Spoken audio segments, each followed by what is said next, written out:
भारत के लिए खतरे की घंटी है ये, क्योंकि ईरान युद्ध जो अभी तक ईरान या अरब सागर में लड़ा जा रहा था, अब ये लड़ते लड़ते भारत के दरवाजे तक पहुंच गए हैं। और डर ये है कि कहीं ये भारत को इसमें ना घसीट ले। ऐसा मैं क्यों कह रहा हूं, उसके लिए सबसे पहले आप स्क्रीन पर ये फुटेज देखिए। ये है IRIS देना। ये ईरान की नौसेना का एक शक्तिशाली युद्धपोत है, बल्कि ये कहिए सबसे एडवांस युद्धपोत था।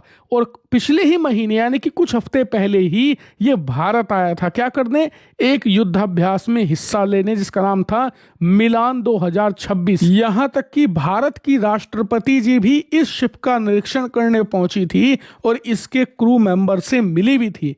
लेकिन ये शिप इस युद्धाभ्यास को पूरा करके आज वापस लौट रहा था ईरान, क्योंकि वहां पर युद्ध छिड़ा हुआ है। लेकिन जैसे ही ये युद्धपोत भारत के समुद्री इलाके से निकलकर आज श्रीलंका के समुद्री इलाके में पहुंचा, तुरंत इस पर बिना चेतावनी के अमेरिकी युद्धपोतों ने टोरपीडो से हमला कर दिया और इस शिप को पानी के अंदर दफन कर दिया। इतना ही नहीं, मौके पर पहुंचे श्रीलंकाई कोस्ट गार्ड ने जब देखा तो उन्हें करीबन 30 से लेकर 40 जो नौसैनिक थे वो मिल गए, जिन्हें उन्होंने बचाने की कोशिश करी और ज्यादातर को बचाने में सफल भी हुए। लेकिन फिलहाल 100 से ज्यादा नौसैनिक ऐसे हैं जो लापता हैं और आशंका जताई जा रही है कि वो उस युद्धपोत के साथ समुद्र में दफन हो चुके हैं, डूब चुके हैं, उनके बचने के आसार नहीं है। वहीं इस हमले की कंफर्मेशन खुद अमेरिकी रक्षा मंत्री पीट हेगेस ने दी है, जैसा कि आप स्क्रीन पर देख सकते हैं। उन्होंने बताया कि बिल्कुल हमने ही इस शिप को डुबोया है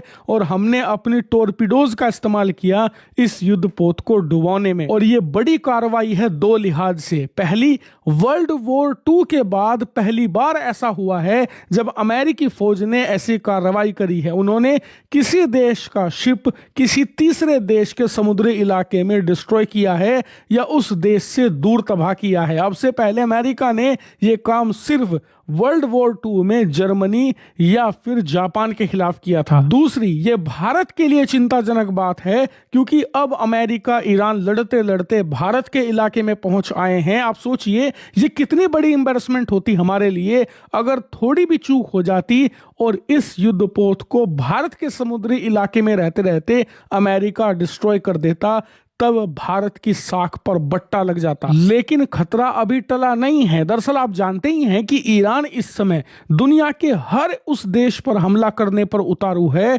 जिस पर उसे जरा सा भी शक है कि वो अमेरिका का साथ दे रहा है या इजराइल के साथ मिलकर काम करता है।